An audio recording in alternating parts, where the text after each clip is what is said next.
الحمد لله نحمده ونستعينه ونستغفره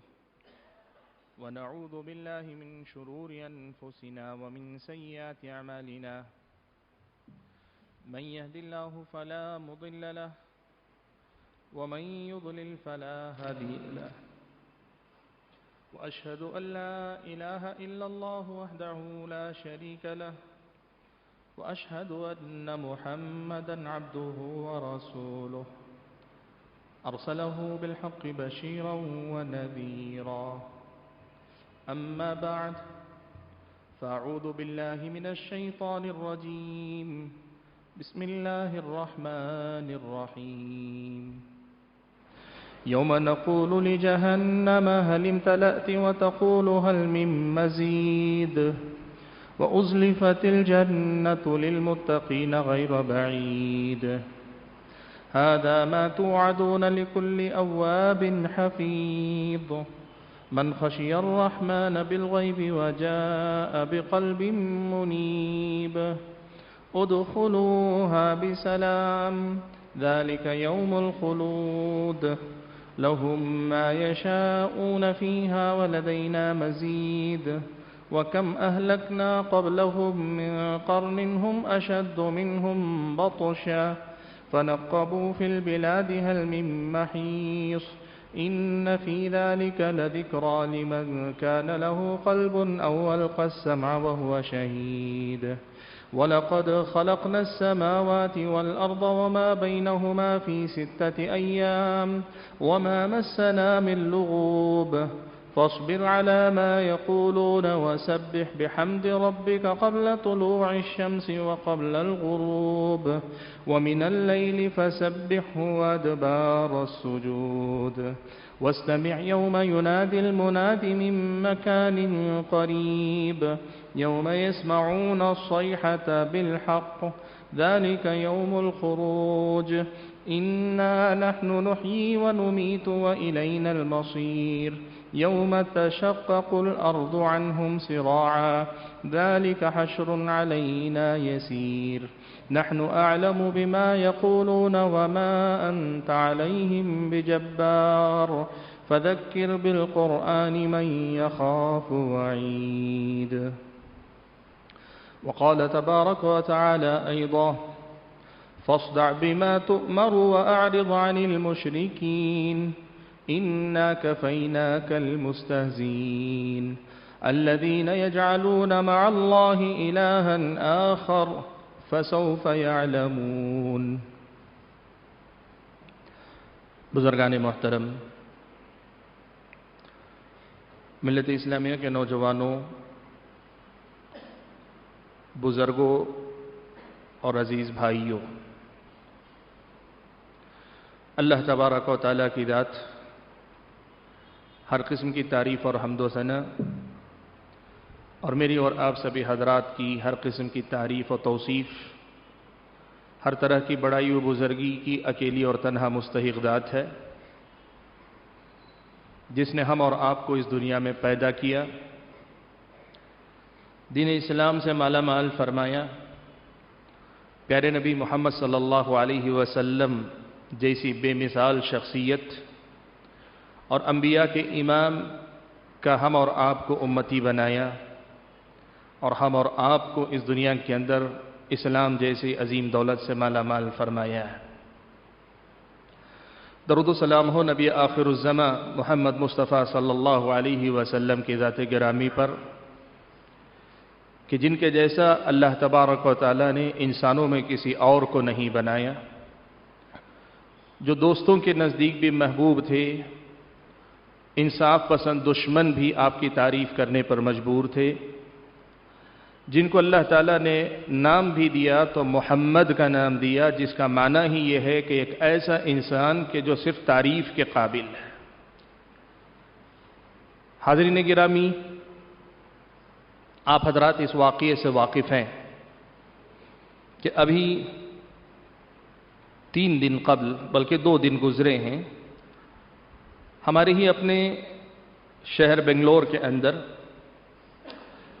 ایک ظالم نے، ایک ایسے شخص نے جس نے نبی کو کبھی پہچانا نہیں، پیارے نبی صلی اللہ علیہ وسلم کی شان میں گستاخی کی ہے۔ آپ صلی اللہ علیہ وسلم کے کردار پر کیچڑ اچھالی۔ بات اگر ایسی ہوتی کہ واقعی سچائی سے تعلق رکھتی تو بات کچھ اور ہوتی۔ آدمی جھوٹ بولے اور جھوٹ بھی کردار پر بولے، اور وہ بھی ایسی شخصیت کے بارے میں بولے جو خود اس کی محسن ہے۔ آج وہ انسان بھی اس کا انکار نہیں کر سکتا کہ اس ملک پر اسلام کے آنے کے بعد کتنے احسانات یہاں کی انسانیت پر ہوئے۔ اس نے اسلام قبول نہیں کیا ہے، لیکن اس کے باوجود بھی یہاں کی غیر مسلم آبادی پر اسلام کے جو احسانات ہیں، بالواسطہ طور پہ محمد صلی اللہ علیہ وسلم اس ملک کے بھی محسن ہیں۔ اللہ تعالیٰ کا جو احسان بندوں پر نبی علیہ السلام کی شکل میں ہوا ہے، ہر انسان تک اس کا فیض پہنچ رہا ہے۔ اب یہ پھر انسان کی اپنی خوش قسمتی کی بات ہے کہ ان کو پہچان کر آگے بڑھے اور ان کو اپنا رہنما مان لے، ان کا امتی بن جائے، اللہ تعالیٰ کی بندگی کرنے والا مسلمان بن جائے۔ لیکن ہوا یہ کہ ایک انسان نے بدبختی کی، سوشل میڈیا پہ جس تیزی سے خبر پھیلی، ہونا یہ چاہیے تھا کہ انتظامیہ کو، پولیس کو، اداروں کو معلوم ہے یہ معاملہ پہلی بار نہیں، اور جب بھی اس قسم کی کوئی شرارت ہوتی ہے تو فساد جنم لیتا ہے۔ جو فساد پر کنٹرول کرنے کے ذمہ دار تھے، ان کی ذمہ داری بنتی تھی کہ وقت رہتے ہوئے فوری طور پر کارروائی کر کے اس پر کارروائی ہوتی تو وہ سب کچھ نہ ہوتا جو آج ہم اور آپ دیکھ رہے ہیں۔ 3 سے 3.5 گھنٹے تک معاملے کو ٹالتے رہنے کا نتیجہ یہ ہوا، انسان تو اپنے آپ کو گالی برداشت نہیں کرتا، نبی کو گالی کیسے برداشت کرے گا؟ کوئی انسان اپنے ماں باپ کے حق میں بری زبان نہیں سننا چاہتا، اپنے نبی کے بارے میں کوئی کیسے سن سکتا ہے؟ اس میں کوئی غلط نہیں کہ مسلمان کے دل کے اندر وہ جذبات ہیں کہ وہ اپنے نبی کے لیے اپنی جان قربان کرنے کے لیے تیار ہے، لیکن چند ذمہ داروں کی نااہلی کا نتیجہ یہ ہوا کہ ان کی نااہلی کے نتیجے میں وہ شر جنم لیا کہ جس کے نتیجے میں آگزنی کے واقعات بھی ہوئے۔ 3 قیمتی جانیں گئی، اور اس کے بعد سے پکڑ دکڑ کا جو سلسلہ چلا ہے اب تک چلا آ رہا ہے، اور وہ لوگ جنہوں نے فتنہ بپا کیا تھا وہ تو کہیں اپنی حفاظت میں بیٹھے ہوئے ہیں، لیکن بیچارے گنہگاروں کو، بیچارے بے گناہ مسلمانوں کو آج کوٹریوں میں ڈالنے بھرنے کی ایک قسم کی کا معاملہ چل رہا ہے۔ حاضرین گرامی، یہ بات یاد رکھیں، ہم اور آپ جب کبھی اس قسم کے حالات سے گزرتے ہیں تو ہمارے سامنے بڑی ذمہ داریاں ہوتی ہیں کہ ہم اور آپ ان حالات میں کیسے ریاکٹ کریں، کیسے ہم اور آپ اپنا موقف اختیار کریں۔ اس لیے کہ ہم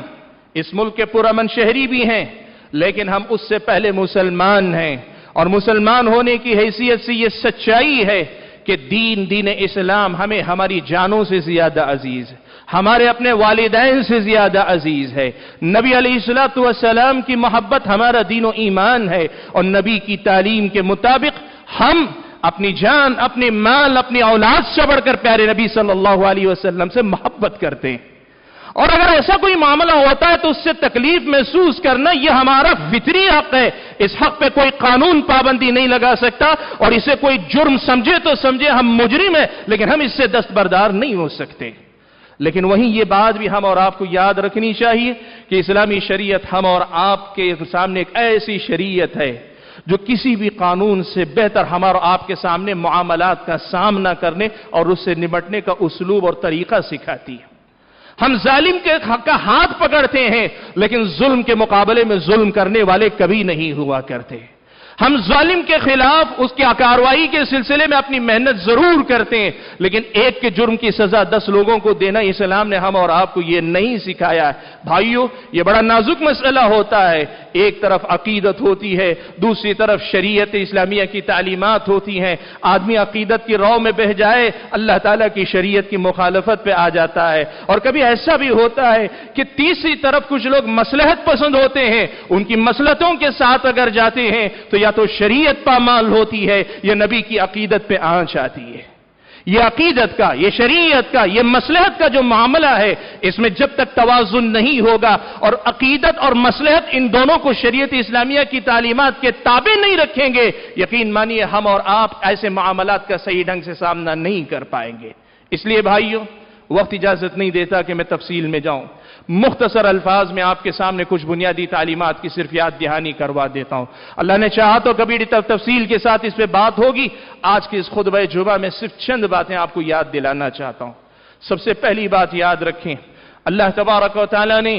پیارے نبی صلی اللہ علیہ وسلم کو آپ کی زندگی ہی میں، اللہ کے نبی کی زندگی ہی میں یہ ضمانت دی تھی، اِنَّا كَفَيْنَاكَ الْمُسْتَهْزِئِينَ، اللہ کے نبی آپ کے لیے جو لوگ مذاق اڑانے والے، ٹھٹا کرنے والے، آپ پر طعن و تشنیع کرنے والے، یہ آپ کے ساتھ گستاخی کرنے والے جائیں، گستاخوں کے لیے آپ رہیں نہ رہیں، کوئی اور رہے نہ رہے، اللہ تعالیٰ آپ کی طرف سے کافی ہے۔ یہ اللہ تعالیٰ نے ضمانت دی، اللہ تعالیٰ نے کہا میں کافی ہوں، ہم کافی ہیں آپ کی طرف سے، سبحان اللہ۔ گستاخ رسول اللہ کے نبی کا صرف گستاخ نہیں ہوتا، وہ اللہ تعالیٰ کے غضب کو دعوت دینے والا ہوتا ہے۔ اللہ تعالیٰ نے اللہ کے نبی صلی اللہ علیہ وسلم کو یہ وعدہ کیا، اور اس وعدے کا عملی مظاہرہ تاریخ اسلام میں بڑی تفصیل ہے کہ اللہ تعالیٰ نے کیسے کیسے گستاخان رسول کے خلاف اللہ تبارک و تعالیٰ نے دنیا کے سامنے ایسے نمونہ عبرت ان کو بنایا کہ وہ رہتی دنیا تک کے لیے ایک یادگار بن گئے، اور اگر کوئی آدمی جان لے گا تو پھر وہ آدمی اپنی اس جرت سے یا اس جیسی کوئی اور جرت کرنے سے پہلے فرصت میں پیچھے ہٹائے گا۔ اللہ تعالیٰ نے پیارے نبی صلی اللہ علیہ وسلم کے دفاع یا اللہ کے نبی صلی اللہ علیہ وسلم کی طرف سے کافی ہونے کے لیے جو ترتیبات ذکر کی، کئی پہلو ہیں اور ہر ایک کی مثالیں دسیوں ہیں، میں دو تین صرف آپ کے سامنے آج ذکر کروں۔ سب سے پہلا مسئلہ اللہ تعالیٰ نے یہ کیا، اللہ تعالیٰ نے سب سے پہلا مسئلہ یہ کیا کہ اللہ کے نبی صلی اللہ علیہ وسلم کی شخصیت کو اتنا غیر معمولی بنایا، اس قدر زیادہ اونچا اٹھایا، اس قدر زیادہ اونچا اٹھایا کہ ہر آدمی ان پر گالی گلوچ کرنے والا، مثال اس کی ویسی ہے جیسے کوئی سورج کی طرف دیکھ کر، چاند کو دیکھ کر چاند پہ تھوکنا چاہے تو تھوک اسی کے منہ پہ آ کے گرے گا۔ اللہ کے نبی صلی اللہ علیہ وسلم کی شخصیت مجروح نہیں ہوگی، اس لیے کہ دوست و دوست سے دشمنوں نے ان کے درمیان رہ کر دیکھا، اور آج مائی عائشہ کے واقعے کو لے کر جس ظالم نے یہ کام کیا، اسے اپنے نقش قدم پر مشرک یہ بھی ہے، اس زمانے کے جو مشرک تھے ان کو بھی دیکھ لینا چاہیے، تم سے زیادہ عقل مند وہ تھے، انہوں نے کبھی اس واقعے کو نبی علیہ السلام پر طعن و تشنیع کا ذریعہ نہیں بنایا۔ وجہ کیا تھی؟ وہ جانتے تھے کہ یہ معاملہ ایسا ہے کہ جس میں نبی علیہ السلام کسی قسم کے قصوروار نہیں، بلکہ اللہ کے نبی صلی اللہ علیہ وسلم کے مائی عائشہ کے ساتھ نکاح کا معاملہ ہو، شادی بیاہ کا معاملہ ہو، اس سماج کے اس زمانے کے دستور کے مطابق ہوا تھا۔ ایک اللہ کے نبی نہیں تھے، پورا عرب معاشرہ ویسے کیا کرتا تھا، اور یہ بات یاد رکھو، عرب معاشرہ ہی نہیں، آج تم جن کی نسل ہو، تمہارے آبا و اجداد میں جا کر دیکھو، جنہیں تم نے خدا کہا ہے، تمہارے نام کے خدا جو تھے وہ تک اسی قسم کے کام کرتے رہے، بلکہ اس سے زیادہ۔ نبی علیہ السلام نے باقاعدہ نکاح کیا ایک لڑکی سے، تمہارے خداؤں کے نام پر جو خدا بھی نہیں ہے، تمہارے اپنے جھوٹے دعوے ہیں، ان کے ساتھ تم نے کیا کچھ کہانیاں جوڑ کے رکھی ہیں، اگر ادھر دیکھ لو گے، ادھر نظر احترام اور عقیدت کے علاوہ کوئی اور نظر تمہاری نہیں اٹھ سکے گی۔ بھائیو، یہ سب سے پہلا اللہ تعالیٰ نے کیا، ایسی پیاری شخصیت اللہ کے نبی کو دی ہے، اتنی عظیم شخصیت ہے کہ چاند پہ تھوکنے والا اپنے منہ پر ہی تھوک واپس پائے گا، اللہ کے نبی کی شخصیت مجروح نہیں ہوگی۔ لیکن اللہ تعالیٰ نے ایک دوسرا انتظام یہ بھی کیا کہ اللہ تبارک و تعالیٰ نے گستاخ رسول کی سزا یہ متعین فرمائی کہ اس کی سزا قتل ہے اسلامی شریعت کی نظر میں، وہ مسلمان ہو کہ غیر مسلم ہو، وہ اسلامی شریعت کو مانتا ہو کہ نہ مانتا ہو، اسلامی شریعت کی نظر میں گستاخ رسول کی سزا قتل ہے۔ تفصیل میں جانے کا وقت نہیں ہے، اسلامی شریعت یہ کہتی ہے اگر اسلامی شریعت نافذ ہو، اس مسلمانوں کو اگر اختیار حاصل ہو تو یہ ناقابل معافی جرم ہے، اس کی سزا یہی ہوگی کہ وہ اس دنیا سے اپنے جینے کا حق گنوا بیٹھے گا۔ اس کی معقولیت یہ کس حد تک معقول حکم ہے، کس حد تک اس میں انسانیت کی بھلائی ہے، اس میں کس حد تک انسانیت کی فلاح و بہبود ہے، یہ اگر کوئی سمجھنا چاہے بڑی تفصیل ہے، لیکن آج اس کا موقع نہیں۔ مختصر میں اتنا بتا دوں آپ کو، نبی کو نشانہ بنانا دراصل دین برحق کو نشانہ بنا ہے، اور دین برحق کو بدنام کر دینا، جھوٹ موٹ دین حق پہ الزام لگانا، انسانیت کے سامنے حق اور انصاف کی جو ایک اللہ تعالیٰ نے شکل رکھی ہے اس کو مسخ کر دینا ہے۔ بالواسطہ طور پر انسانیت کے سامنے جو سامان ہدایت آیا ہے اسے آپ بدنام کر رہے ہیں، اور جو آدمی جھوٹ موٹ ایسی الزام تراشیاں کرے اس کی سزا کسی حکومت کے خلاف بغاوت سے کہیں زیادہ سنگین ہونی چاہیے۔ اسلامی شریعت نے اسی پس منظر میں اللہ کے نبی کی شخصیت کی عظمت اور بالواسطہ طور پر اسلامی شریعت کے تحفظ کے لیے یہ حکم دیا، اس لیے اس کی سزا قتل ہے۔ لیکن بھائیو، اسلامی شریعت نے یہ قتل کا حکم جو دیا ہے وہاں جہاں مسلمان با اختیار رہیں اور یہ لوگ اس اختیار کے تابع رہیں، ایسے کسی ملک میں جہاں ہمارا اختیار نہ چلتا ہو، اسلامی شریعت ہمیں کیا تعلیمات دیتی ہے؟ کچھ باتیں میں آئندہ آپ کے سامنے رکھوں گا۔ دوسرا طریقہ، تیسرا طریقہ جس سے اللہ تعالیٰ نے نبی علیہ السلام کی حفاظت کا انتظام کیا، سبحان اللہ، اللہ کے نبی کی شخصیت جس قدر زیادہ مفصل کتابوں میں لکھی گئی ہے، آپ کی شکل و صورت سے لے کر، آپ کے کردار سے لے کر، آپ کے معاملات سے لے کر، آپ کے گفتگو کرنے کے انداز سے لے کر، تاریخ انسانی میں کوئی اور انسان نہیں ہے جس کی محفوظ کی گئی۔ اور یہ چیلنج ہے، یاد رکھو، مرتے دم تک کسی اور کو یہ فضیلت حاصل نہیں ہوگی کہ اس کی ہر بات اتنی مفصل لکھی جائے۔ لیکن اس سب کے باوجود پیارے نبی صلی اللہ علیہ وسلم کی کوئی تصویر نہیں ہے، اللہ کے نبی صلی اللہ علیہ وسلم کی کوئی تصویر نہیں ہے۔ شکل صورت اللہ کے نبی کی مفصل آئی ہے، لیکن کوئی تصویر اللہ کے نبی کی نہیں، اور اسلامی شریعت کی نظر میں نبی کی تصویر بنانا حرام اور ناجائز بھی ہے۔ اس کا ایک بہت بڑا فائدہ کیا ہے؟ پیارے نبی صلی اللہ علیہ وسلم کے زمانے میں ایک واقعہ پیش آیا، وہ ہوتا یہ تھا، اللہ کے نبی کا نام محمد ہے، محمد کا معنی قابل تعریف انسان ہے۔ عرب کے جو مشرکین تھے اللہ کے نبی کی مذمت کرنا چاہتے تو محمد کا نام لے کر مذمت کرتے ہوئے خود ان کا نفس ان کو ملامت کرتا، جس کا نام ہی محمد ہو، قابل تعریف ہو، نام محمد رکھ کر ہم مذمت کیسے کریں؟ تو انہوں نے اپنا دماغ استعمال کرتے ہوئے کہا ہم محمد نہیں کہیں گے، ہم مزمم کہیں گے، ہم مزمم کہیں گے۔ مزمم کیا ہے؟ محمد کا کی ضد ہے، اپوزٹ ہے، قابل مذمت آدمی۔ اللہ کے نبی کا ذکر کرنا ہوتا تو ام جمیل ابو لہب کی بیوی یہ کہتی تھی مذممن ابینا، مذمم پر ایمان لانے سے ہم انکار کرتے ہیں۔ پیارے نبی صلی اللہ علیہ وسلم نے کہا کہ الا تعجبون، صحیح بخاری کی روایت ہے، صحابہ کو مخاطب کرتے ہوئے کہا الا تعجبون، کیا تم لوگ تعجب نہیں کرتے؟ کیف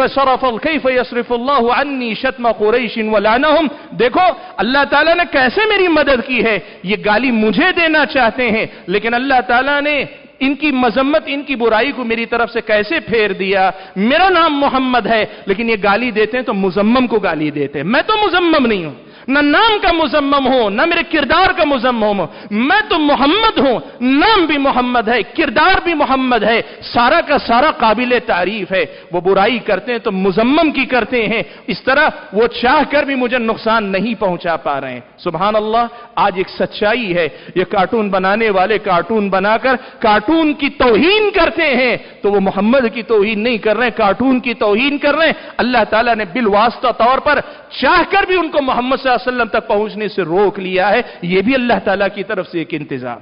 اللہ تعالیٰ نے ایک انتظام یہ بھی کیا ہے، ایسی مذمت کرنے والے چاہتے یہ ہیں کہ لوگ اسلام سے متنفر ہو جائیں، چاہتے یہ ہیں کہ لوگ اسلام سے دور ہو جائیں۔ اللہ کے نبی صلی اللہ علیہ وسلم کو اللہ تعالیٰ نے یوں بھی حق دیا، اللہ تعالیٰ نے یوں بھی اللہ کے نبی کی مدد فرمائی کہ یہ لوگ جب کبھی اس قسم کی کوئی مذمت کی لہر پیدا کرتے، گستاخی کی کوئی لہر پیدا کرتے ہیں، وقتی طور پر مسلمانوں کو تکلیف ہوتی ہے، اسلامی شریعت کی نظر میں ایک جرم انجام پاتا ہے، لیکن اللہ تعالیٰ شر سے خیر کا پیدا کرنے والا اکثر ان کی مرضی کے خلاف ان کی اٹھائی ہوئی حرکتوں کو دسیوں لوگوں کے قبول اسلام کا ذریعہ بنا دیتا ہے۔ تم تو چاہتے تھے اسلام اور مسلمانوں کو بدنام کرنا، لیکن تمہاری حرکتوں سے اللہ تعالیٰ اسلام کو زندہ کرتا ہے۔ شرط یہ کہ امت محمدیہ کے لوگ اس واقعے کا استعمال اس انداز میں کریں۔ میں آگے آپ کو بتاؤں گا کیا کرنا ہے۔ اور ایک بات یہ بھی آپ کو میں بتا دوں کہ بہت سارے لوگ یہ چاہتے ہیں کہ اس کے ذریعے مسلمانوں کو تکلیف پہنچائیں، بہت سارے لوگوں کا مقصد یہ ہوتا ہے کہ مسلمان کو تکلیف پہنچائیں، لیکن اللہ تعالیٰ نے نبی علیہ الصلوۃ والسلام کو اس تکلیف سے بھی فائدے کا یہ راستہ پیدا کیا کہ اللہ تبارک و تعالیٰ نے امتیوں کے اندر اللہ کے نبی کے لیے وہ محبت رکھی ہے، وہ محبت رکھی ہے کہ برے سے برا شرابی ہوگا، کبابی ہوگا، بدکردار ہوگا، سب کچھ ہوگا، لیکن نبی کی شخصیت میں گستاخی ہوتے دیکھتا ہے، درد محسوس کرتا ہے، اور جو عقل مند ہیں وہ محسوس کرتے ہیں ظالم اگر اس قدر زیادہ نفرت کا اظہار کر رہے ہیں تو ہمیں نبی کی محبت کو اپنے دلوں میں بڑھانا بھی چاہیے۔ ان کی مرضی کے خلاف یہ لوگوں کے دلوں میں محبت بھی پیدا کرنے کا سبب بھی بن جاتے ہیں۔ دسیوں راستے ہیں کہ اللہ تعالیٰ نے شر سے خیر کو پیدا کر کے مشرکین کے، ظالموں کے مقاصد کو ناکام قرار دیا ہے۔ حاضرین گرامی، واقعہ ہوا، میں بات آپ کے سامنے بتانا چاہتا ہوں، تاریخ اسلام میں کئی مرتبہ ہو چکا ہے، اور اللہ تعالیٰ نے یوں بھی مدد کی ہے کہ بسا اوقات انسانوں کے اختیار سے یہ ظالم بچ جاتے ہیں، انسانوں کے اختیار سے یہ ظالم بچ جاتے ہیں۔ اللہ تعالیٰ نے اپنی مخلوقات کے ذریعے بھی کام لے کر گستاخان رسول کو سزا دلوائی ہے۔ کئی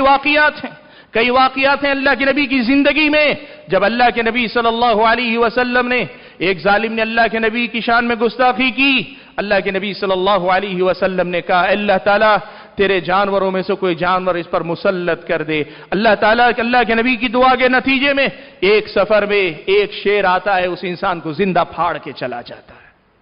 کئی مرتبہ ایسا بھی ہوا،